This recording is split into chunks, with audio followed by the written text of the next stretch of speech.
This week on Instant Experts, the Wharton School of Business denies Donald Trump ever attended. Well, they actually teach economics, so that's fair enough, surely. Erik The Viking shows Usha Vance around Greenland, and she shows Erik around Usha Vance. The rumours that it's an icy wasteland turn out to be grossly overstated, I think. A little global warming happening. A little global warming, yeah. And in sport, the Honk apologises for his offensive remarks last week. You're talking about me saying that AFL is a bullshit sport with no rules. A lot of Victorian listeners didn't like that. Yeah, well, they can all go and get fucked, can't they? Welcome to Instant Experts Liberation Day edition, where we indeed. Celebrate America's liberation from free trade and low prices. Yes, indeed. I think it's really look. It's all exaggerated. The stock market is only down $3 trillion today.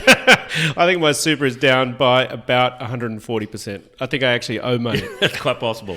It's all the latest news explained by idiots, here to keep you sane in a crazy world. I'm Henry Lee, and as always, I'm here with my dear friend, The Honk. Honky, welcome. Henry, a pleasure to be back with you. Well, somewhat of a pleasure. I mean, we say it every week. You know, it's a show about crooks, fuckwits, and morons, and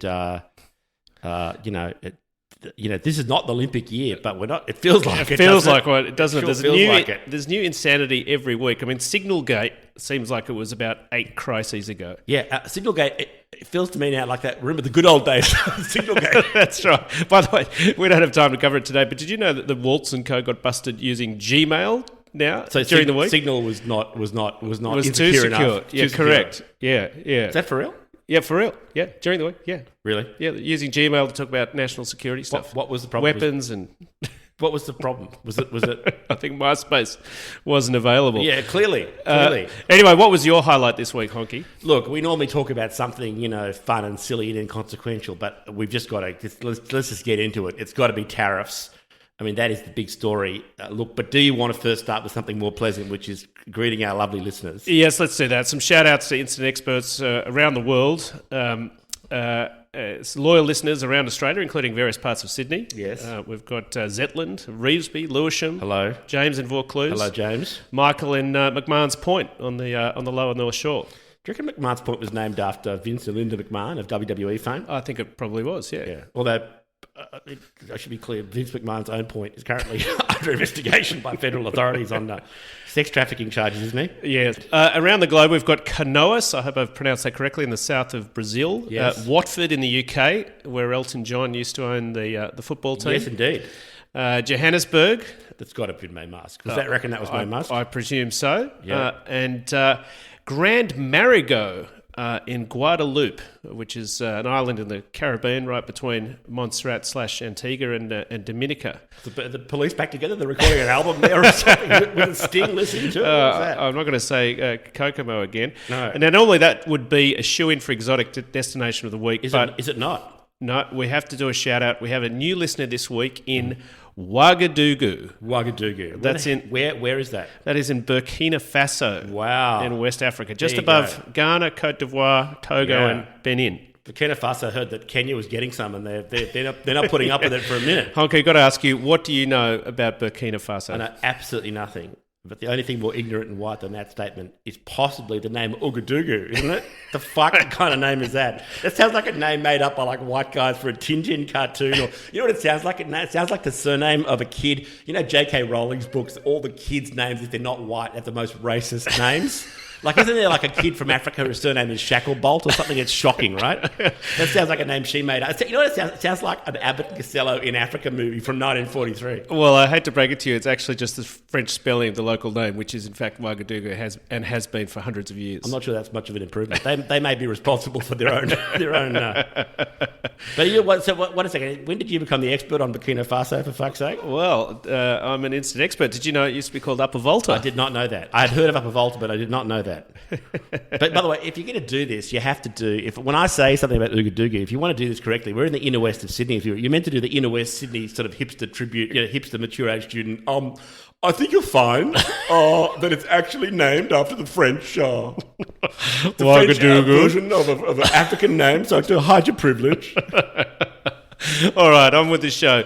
Now, the big story, as you mentioned, Honky, is US tariffs. Yes, indeed. Now, most listeners by now will know the basics. The US has imposed tariffs on imports from virtually every country in the world. Yeah. Can I just chime in to say that Trump, it turns out, is 10% more of a fucktard than I ever thought possible. Well, at least he's 10% more at the low end. He's 49% more at the high end. Indeed, and poor old Cambodia, plucky Cambodia, is copping 49%. Yeah. Vietnam and Laos not too far behind at 48 and 46%. What have they done wrong? It wasn't enough to be bombed by the US. They won the war. Is that what the problem is? Yeah, so T-shirts that used to cost $1 are now cost $1.49. I assume presumably also the MAGA hats are made. Yeah, I think they're made in China, so they'll cost $1.34. Oh, exactly, yeah. Because tariffs in China are now 34%. Yes.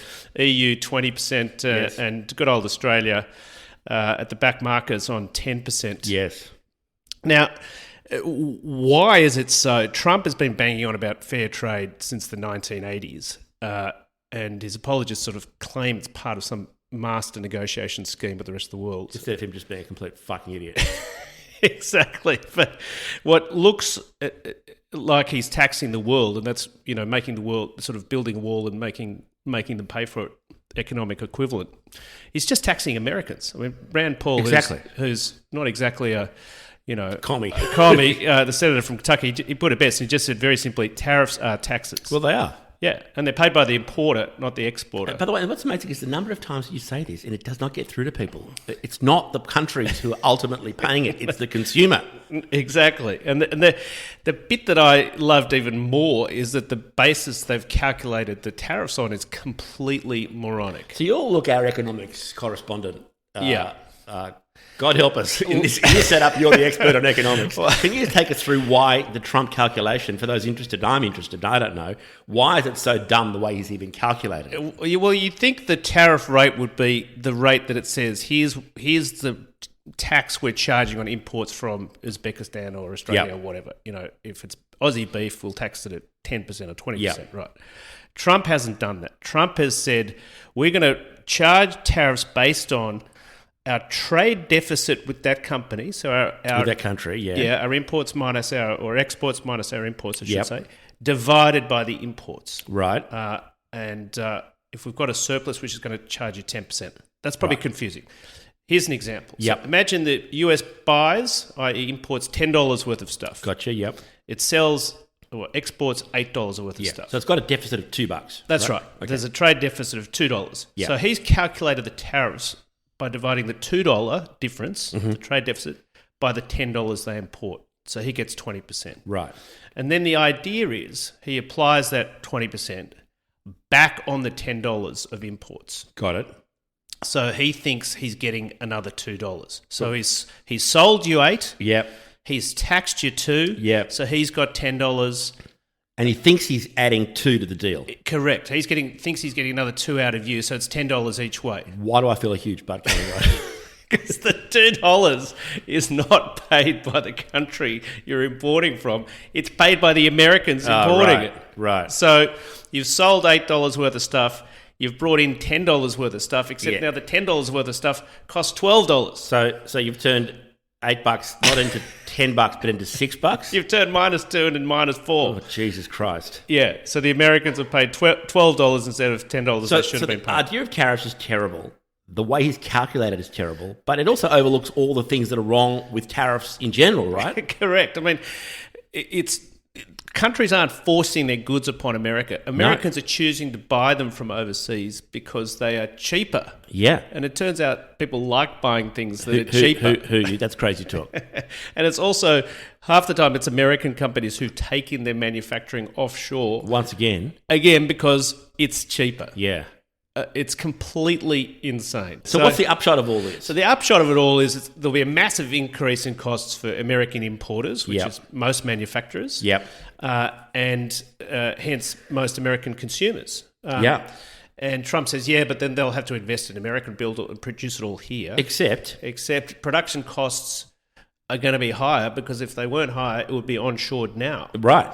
And assuming everybody in the world says, right, let's put our factories in the US, they'll all be competing for the same people and the same So all those prices capital. will go up too. So everything's going to be more expensive. So not just the goods and production, but the cost of actually making the product is going to go up. It's going to go up as well. So, which means the relative wealth of ordinary Americans, there's a big 100 guys working in some factory. There's 330 million Americans. Yeah. The 100 guys will be better off. Yeah. And the 330 million will be worse Well, off. fortunately, the United States government and Congress has always been so generous about raising like the minimum wage and working people standards that, of course, I assume that they'll compensate for this. I assume.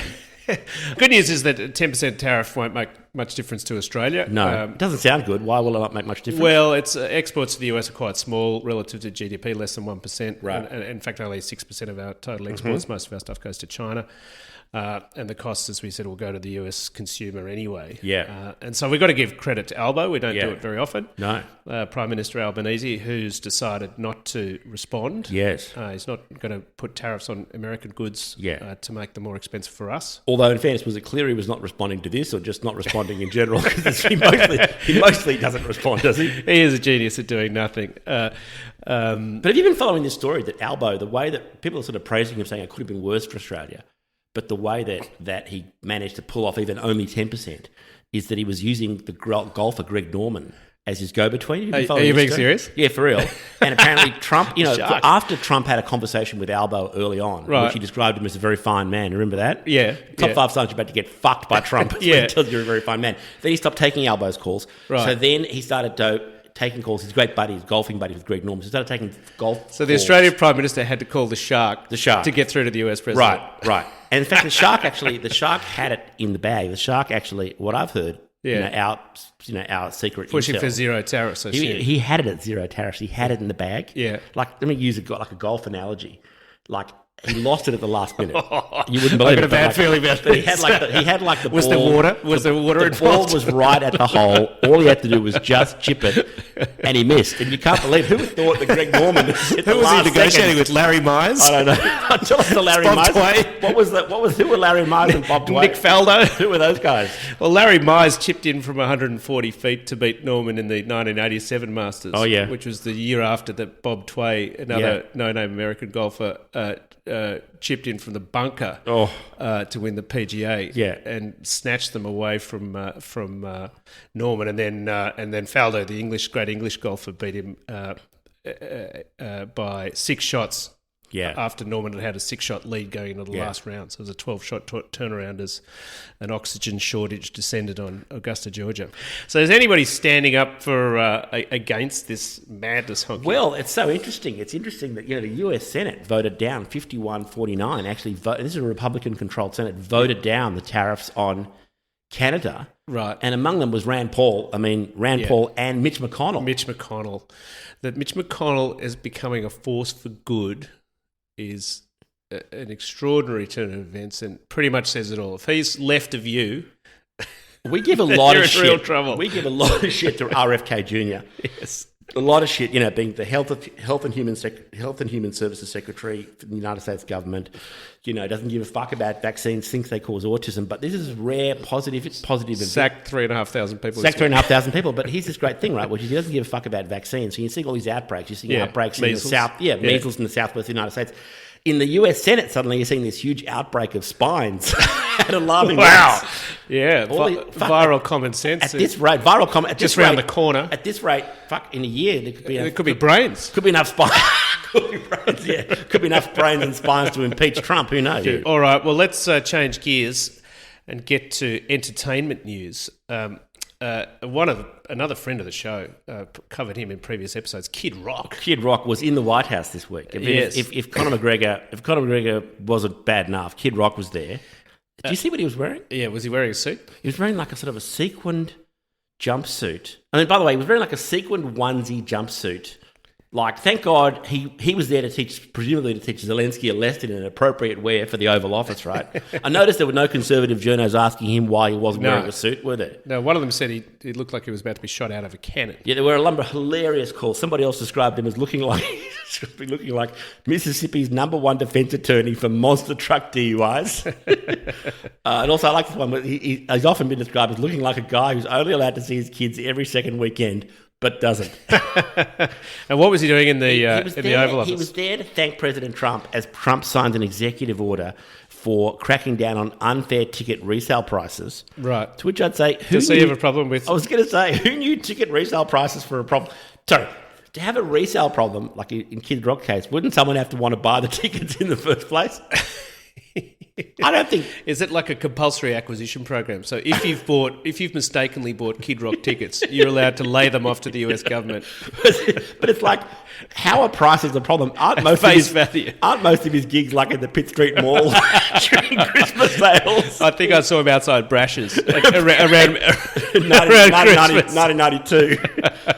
But what I heard actually was that Kid Rock was actually being very political and even tempered about it. He was upset Trump didn't go further. Yeah. He didn't just want Trump to sort of, crack down on resales. He wanted Trump, in his case, to mandate that audiences got paid to go to his shows. And Trump's explanation was, look, he would love to do it, but as we know, he narrowly survived an assassination attempt during the campaign. He can't risk somebody actually succeeding the second time. But the big story remains the update on Greenland. We did this last week. Huge interest in the Vance's trip to Greenland last week. So just recap the story for us for a sec. Yeah, so BJ Vance, the vice prostate, has become the front man for Trump's attempted takeover of Greenland. That's right. And he explained it this week in a very unusual way, which he said, quote unquote, you can't ignore the president's desires. That's unusual. And again, that's why they call him BJ Vance, Indeed. not JD. Indeed. But that's a cry for help. So we speculated that his job is to serve as the president while leaving his wife unfulfilled. So she was meant to be going, last we talked, she was meant to be going to Greenland. Usha Vance's wife was meant to be going to Greenland on her own. And apparently she was looking forward to it because she was being shown around by a gentleman named Erik The Viking. Erik The Viking, But then it turned out that he got wind of that. Our intel is he got wind of it, so then he was going on the trip. Yeah. So now the question is, well, how did the trip go? Yeah, invited himself over as sort of the third wheel. Yeah. And he wore a Zelensky outfit. Did you see that? It was a Zelensky knockoff. It was like a black hoodie and a black jeans, like no suit. I didn't see that. Didn't criticise himself, strangely. Amazing. But he's obviously worked out after the press conference a few weeks back that chicks dig Zelensky more than they dig BJ. Yeah. And even the couches like Zelensky, I think. So how do you... my understanding is it didn't go... even then, in a frozen wasteland where people need to keep warm, it didn't go that well for him. It was a disaster for BJ. He totally failed to get laid. Yeah. I mean, for a start, he couldn't get a room. Literally no one in Greenland wanted to meet him. Yes, indeed. No one would let him into their house, so he had to stay on the space base for the whole 3 hours he was there. Yeah. And then, in fact, he was so desperate when he came back to the US, he had to find some other form of release. And literally, the White House sent this tweet. Literally. Again, we make some stuff up on this show, but I'm not making this up. It's a shot of Vance with a submachine gun. Yes. Or an AR-15, whatever. And the White House tweet says, just the Vice President of the United States sending some freedom seeds downrange. Doesn't get more American than that. What in fuck's name is a freedom seed? Is that what I think it is? Freedom seeds. They mean bullets. Yeah, but it sounds like something else, doesn't it? I'm not sure I've ever seen. But I guess, JD, you just put your right hand on the trigger and squeeze. Yeah, so BJ had a terrible time in Greenland, but Usha apparently had a good time. Well, she had a very, very satisfying visit indeed. So nobody wanted to meet with BJ, but she apparently had a great cultural experience. It was an immersive cultural experience. Yeah, she met the entire men's ice hockey team. Then apparently she met the whole women's, what women's team did she meet? Ice caving, I heard, yeah. Ice caving I didn't even know that was a thing, but hey, Greenland. Whatever, listen, no judgments. And then there was apparently a mixed team get-together in a hot tub. Into the icy water, into the sauna, into the hot tub, back again. It's very essential. Very essential. But hang on, but the big love story we were talking about with Erik The Viking, where was he? Where was he in all this? I'd say he was deep in the Arctic Circle at all times. So she was nervous. Apparently, the story I heard is that she was nervous about experiencing the Arctic Circle, but in the right environment, she found it very pleasurable. He is a veteran of the Arctic Circle. Yeah, no doubt. Shot plenty of freedom seeds downrange. Oh, Jesus Christ. We're going to get... Good Lord. Now, on a sadder note, Australian news. The real story this week is that the Chinese fleet, the Temu fleet, is back in Australian waters. We talked about this once before, and we defended the Chinese and said, in fact, they weren't spying in Australian waters as Chinese warship. we said that actually they were delivering Temu even faster. Correct. And somebody even actually ordered the Temu ship. Correct. Now they deliver to Perth. They delivered to Perth. So we mentioned earlier that in fact via the Great Australian Bight. We mentioned earlier in the show that we're no longer in association with the Russians, but we're exploring opportunities with sponsorship from China. So that is not the reason that we say this. But with all that aside, we can be bought. We can be bought. This is a complete beat up. Just haven't been on this occasion. We haven't been on this occasion. First of all, the Chinese were in Bass Strait, which is below mainland Australia, between Australia and Tasmania. They were not spying. They were just trying to get a really good spot for the Sydney to Hobart yacht race. That's all that was, right? I've got a different theory. Yeah, go on. I've heard that Matthew Flinders is huge in Beijing. Matthew Flinders. Just to tell everyone who Matthew Flinders is. The circumnavigator, the first person, I guess, but certainly the first whitey to circumnavigate Australia in a boat. This is back in the early 1800s, right? Yeah. Now, and so he had a cat, didn't he? I believe so. Well, there's a book called Matthew Flinders' Cat. Right, so he loves... Which I haven't read. So the Chinese love... The cat obviously has huge significance in their culture. Right. I know from all the restaurants that I wander into randomly. You've eaten it in. Yeah, that I've eaten. Good Lord. And so that was their way into becoming... So the Chinese military have now become huge Matthew Flinders fans.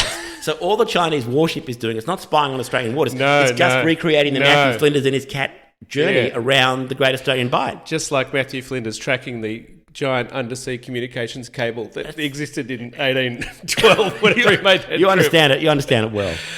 All right, in sport. Now, our piece last week, or should I say the Honks piece, as I distanced myself rapidly, defaming the AFL and all who support it, was very poorly received in some quarters last week. Yeah, I don't know. Is that and when I say quarters, I mean most of Australia. Come on. Look, I don't know what the problem is. All I said last week was that it's AFL, which is one of the 3,000 codes of football we play in Australia. All I said, when it's played, I would say in about, 3/4 of Australia, very enthusiastically. All I said was, there are no rules. It's a bunch of bullshit. In Sydney, there's a team called the Sydney Swans, and I said they're all a bunch of fair weather fans who all pretend to give a fuck about the Sydney Swans because they're too classy to pretend they like rugby league, but they don't want to look too classy and pretend that they like rugby union. And whenever the Swans lose, though, they go back to sort of supporting rugby union. And I don't see what's possibly offensive or divisive about any of that. Well, the Instant Experts switchboard lit up. It did. After your comments. It did. Let me share a text from a listener called Andy, or more accurately, Angry Andy. Angry Andy. And it's representative of tens of thousands of messages we've received. It said, true. Quote, and I quote, Andy here, #1 Swan supporter, die-hard Wallaby fan, and Manly Warringah tragic. You're a rugby league team, by the way. Brackets, is there any other kind? Close brackets. The people are listening, and recent comments on some idiot's podcast are very disappointing and slightly offensive. But I would expect no less from a so-called Tigers supporter. What do you make of that, Honk? Well, let's start with the obvious. First things first, Angry Andy, he gave himself away, right? He said he's a Manly Warringah fan. Yeah. And as all West Tigers fans know, everyone who likes Manly is a cunt.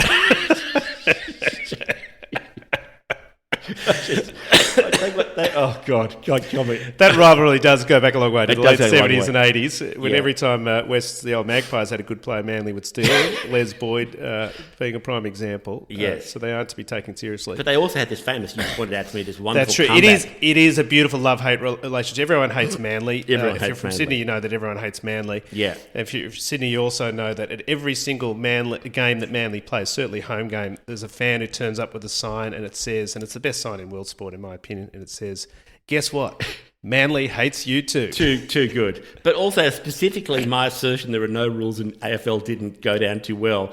And not only we get an angry text from Angry Andy, I ended up having a phone call with Angry Andy's son, who we're going to call Yappy, or Angry Eddie. His real name is Angry Eddie, but he's also referred to as Yappy. And I had the ignominious experience of having the actual rules of AFL explained to me. And I should point out that this kid is 11 years old.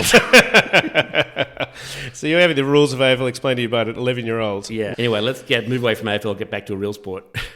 Yes, let's talk about Tigers Honk. Is it over? Well, 2-point defeat. It's really your fault, isn't it, to start with, isn't it? Yes. What happened? Tell everyone what happened. Well, we had a brilliant plan week one. Yep. Said they're going to win the wooden spoon for the fourth time. They were going to lose. And no one, at that point, no one had ever lost 4 times in a row. That's right. And that was reverse psychology. They got the message in rounds 2 and 3 where we're jubilant. They won. We declared they were premiership certainties. Yeah. And now they've lost again. Yeah. So what went wrong? Well, I think they thought it was reverse psychology again. So they were meant to lose. And yes, so they that's lost. correct. So they lost. But they lost in an excruciating way. They lost by 2 points. They did. They were the better team too. I actually went out to the game at Campbelltown. And Tigers... You took one of your kids, didn't you? I took one of my kids. My daughter had never been to a Tigers game before, and so she said, "Can we go?" I said, "Sure." She got the full experience. She got the full experience. We think we're going to win, and then the Tigers forget the game's still on. Heartbreak and disappointment. So, heartbreak. Only 60 years of desperate failure to go. Anyway, we say it everywhere, but from here, they're coming back. They're going to win. This is it. They can't lose from They're here. $5.45 in the next game. Yeah. Against the Broncos, who are about $1.10 to win it. God help me. God help me. Yeah, it could be a long The horror. All right, that's all we have time for. Thanks again, as always, for your support. Thank you very much. Like, subscribe, and particularly share the show wherever you are on social media or in your WhatsApp groups or wherever. Don't forget our US listeners. You'll get 10% more each week. Indeed. And if if you haven't yet, please follow on it. Wherever you listen to the podcast, please follow it. And also follow us on X. We're on X. At Instant Experts X. And we're on Facebook now. We're on Instagram. We're on TikTok. And most of those services, you can see our link tree with all the various places you can hear the show. And you can see our show notes, which allow you to send an email to us if you want to say g'day. And be rude to me about my idiotic views on sport. You can email us at g'day, all one word, GDAY, at instantexperts.com.au. You can send us a text. You can do anything you want. And just on that topic, we are going to close. We often close with a song, but this week we're going to close with Angry Eddie and Angry Andy explaining the rules of AFL to the honk. Yeah. And bear in mind that the honk is 52 and Eddie is 11. It wasn't a great moment. It was not edifying. All right, back next week, because as we always say stupid never sleeps. Stupid never sleeps. We'll see you next week, and we'll leave you with this piece of humiliation. Yappy, you heard the conversation your dad and I had in which I asserted that AFL's got no rules, and I heard you took umbrage, you objection to that. Do you think AFL's got rules? Yeah. You understand what the rules are? Yeah. And are you from Melbourne originally, or are you from Sydney? Sydney. You're from Sydney. So what are the actual rules? Just take us through. What are the rules of AFL? Holding the ball, marks, handballs, can't run too far. Is it only one bounce? Yeah, only one bounce. Yeah, only one bounce. Mm-hmm. Yeah. Can't tackle above the shoulder. Yeah.